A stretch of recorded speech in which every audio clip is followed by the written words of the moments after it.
Allahu Allahu Allahu Allah Allahu Allahu Allahu Allah.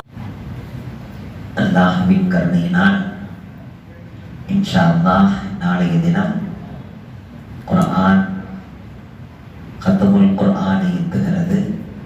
ஒரு கால் ஜுஸு மிச்சம் இருக்கிறது. அல்லாஹ் கடைசி வரைக்கும் கரை சேர்த்து சங்கைப்படுத்தி சம்பூர்ணப்படுத்தி அருள் புரிவானாக. அன்பிலிந்த பெரியோர்களே, என்று ஓதப்பட்ட அந்த முக்கால் ஜுஸுவிலே பல சூறாக்கள், எல்லா சூறாக்களுமே கிட்டத்தட்ட அனைவருக்கும் தெரிந்த சூறாக்கள்.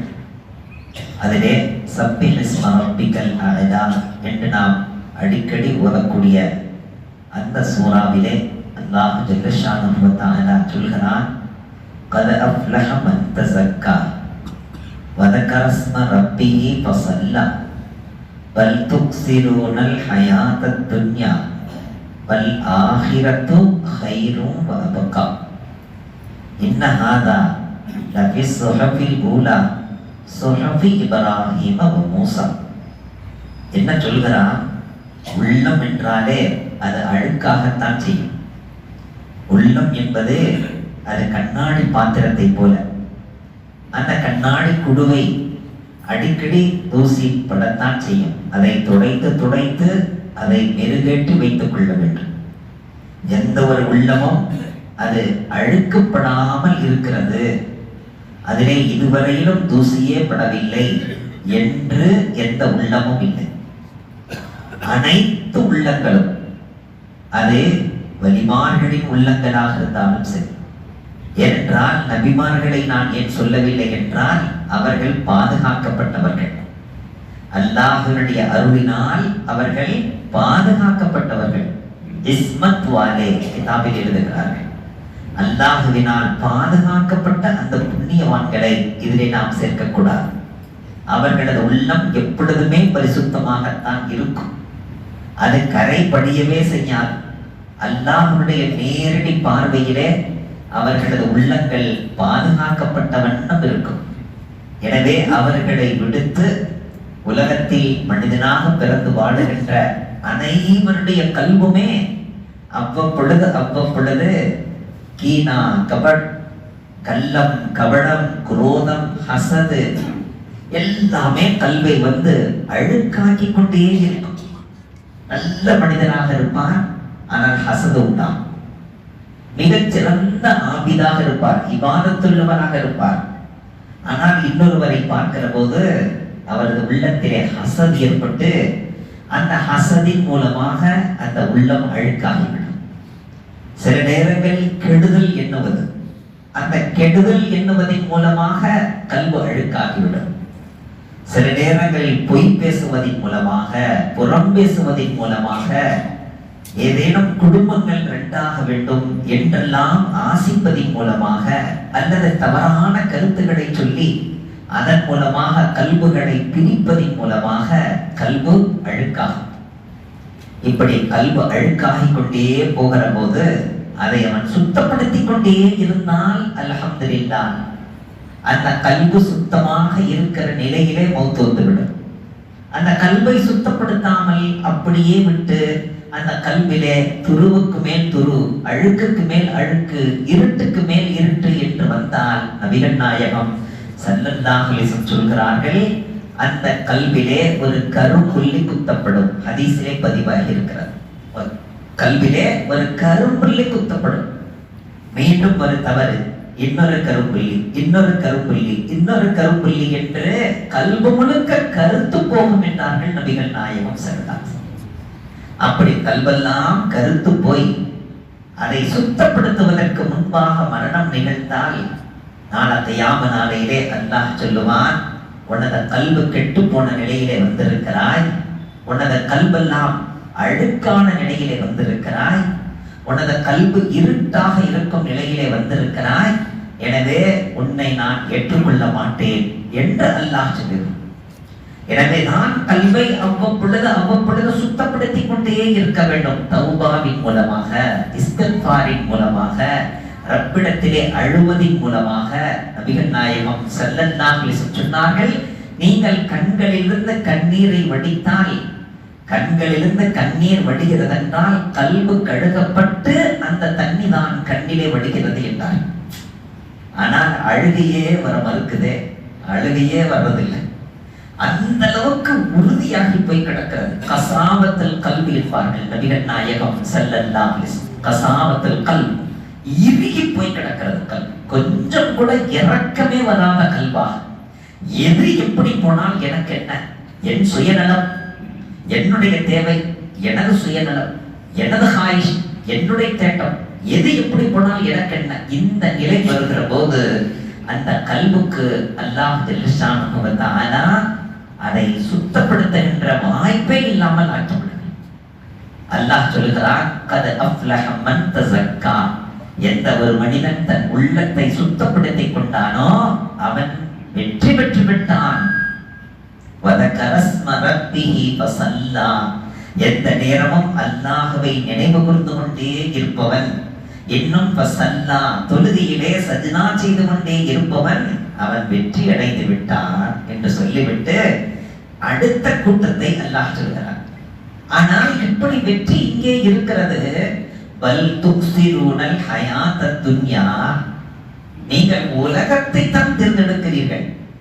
ஆகிரத்தும் உலகமும் ஒன்றாக வந்தால் நீங்கள் எதை தேர்ந்தெடுக்கிறீர்கள்? ஆகிரத்தையா தேர்ந்தெடுக்கிறீர்கள்? நீங்கள் உலகத்தை தான் தேர்ந்தெடுக்கிறீர்கள். பல் துக்ஸிரூனல் ஹயாத்தத் துன்யா வல் ஆகிரத்து கைரும் வ அபகா.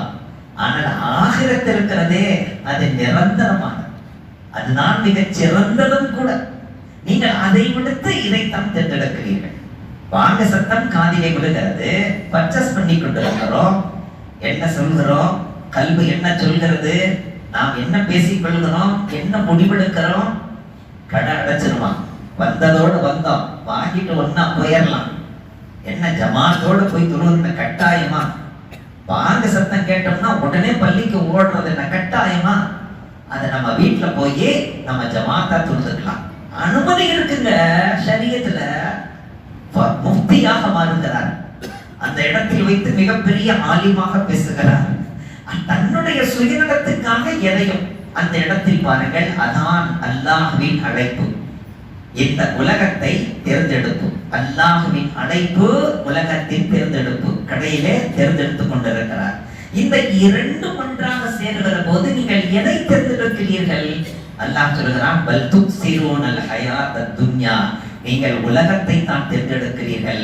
வல் ஆகிரத்து கைரும் வ அபகா, ஆனால் மறு உலகம் தான் சிறந்தது, நிரந்தரமானது. அப்படியே போட்டுட்டு போற உலகத்துக்கு இவ்வளவு முக்கியத்துவம் தர்றீங்களே, நீங்க மறு உலகத்தை மறந்து வாழ்கிறீர்களே என்று சொல்லிவிட்டு இந்த உபதேசத்தை நான் குர்ஆனில் மட்டுமல்ல, ஏற்கனவே இருந்த அந்த ஏடுகளிலேயும் சுஹ்ஃபுகளிலேயும் நான் சொல்லி இருக்கிறேன் இதே செய்தியை. அந்த சுஹ்ஃபுகளிலே சுஹ்ஃபி இப்ராஹீம் வ மூசா, இப்ராஹிம் அலைஹிஸ்ஸலாத்துக்கு இறக்கிய அந்த ஏடுகளிலும் இந்த செய்தியை நான் சொல்லி இருக்கிறேன். இன்னும் மூசா அலைஹிஸ்ஸலாத்துக்கு நான் இறக்கிய தௌராத்திலேயும் இந்த செய்தியை நான் சொல்லி இருக்கிறேன் என்கிறார். இப்பொழுது ஒரு செய்தியை நாம் ஞாபகத்தில் கொள்ள வேண்டும். ஹர் முஃமின் கே தில் மே छह गम होना है. ஒவ்வொரு முஃமின், ஒவ்வொரு முஸ்லிமுடைய உள்ளத்திலேயும் எத்தனை கவலைகள் இருக்க வேண்டுமா? 6 கவலைகள் இருக்க வேண்டும். 6 கவலைகள் இருக்க வேண்டும். அந்த 6ம் நம்மிடத்தில் இருக்கிறதா பார்க்கணும். இல்ல 6ல 1 இருக்கு, 5 இல்ல, அந்த 5 கவலையை கொண்டு வரணும். இல்ல 5 இருக்கு 1 இல்ல, அந்த ஒரு கவலையை கொண்டு வரணும். இல்ல 6மே இல்லைன்னு சொன்னா ரொம்ப கை சேதமா அந்த 6ஐயும் கொண்டு வர்றதுக்கு முயற்சிக்கணும். இல்ல 6 கவலையுமே இருக்கா, ஆறுதலா அல்லாஹ்வுக்கு நன்றி சொல்றேன். இந்த 6 கவலைகள்ல முதல் கவலை என்ன? நமது குடும்பம், கோத்திரம், மனைவி, மக்கள் எங்கே அல்லாஹ்வுடைய நினைவிலிருந்து நம்மை அப்புறப்படுத்தி விடுவார்களோ இந்த கவலை இருந்து கொண்டே இருக்கு. என்றால் நம்மை ரப்பிடமிருந்து, அவனது வழிபாட்டிலிருந்து, அல்லாஹ்வுக்கு நாம் வழிபட்டு நடப்பதிலிருந்து நம்மை வெளியாக்கி கொண்டு வரக்கூடியவர்களே யார்தான்? குடும்பமும் கோத்திரமும் மனைவி மக்கள் தான். எனவே அதிலே பயந்தே இருக்க வேண்டும். எங்கே என்ன ஆகுமோ, என் குடும்பம் கோத்திரம் என்னை வணங்க விடாமல் தடுத்து விடுமோ, அந்த பயம் இருக்கணும். ஹஜ்ரத் நபிகள் நாயகம் ஸல்லல்லாஹு அலைஹி வஸல்லம் ஆயிஷாவின் மடியிலே படுத்திருந்தார்கள்.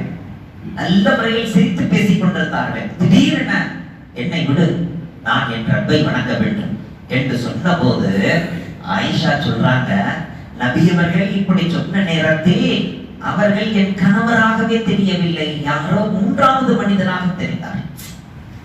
அந்த அளவுக்கு அல்லாஹ்வுக்கு அழைப்புக்கு அவனுக்கு சஜ்னா செய்வதற்காக எழுந்திருக்கும் போது தனது குடும்பத்தின் மூலமாக மனைவி மக்களின் மூலமாக ஏதேனும் தடைகள் வந்துடுமோ என்று பயந்த நிலையில் கழிக்க வேண்டுமா, இந்த கவலை வேண்டும். இது முதல் கவலை. இரண்டாவது கவலை, இந்த உலகம் என்னை ஆகிரத்தை ஏமாற்றி விடுமோ, இந்த உலகத்தினுடைய சுபிட்சங்களும் வெளிச்சங்களும் இந்த உலகத்தினுடைய பளபளப்பும் மினுமினுப்பும் என்னை ஆகிரத்தை எனக்கு கிடைக்க விடாமல் ஆக்கி விடுமோ, இந்த பயம் இருந்து கொண்டே இருக்க வேண்டுமா.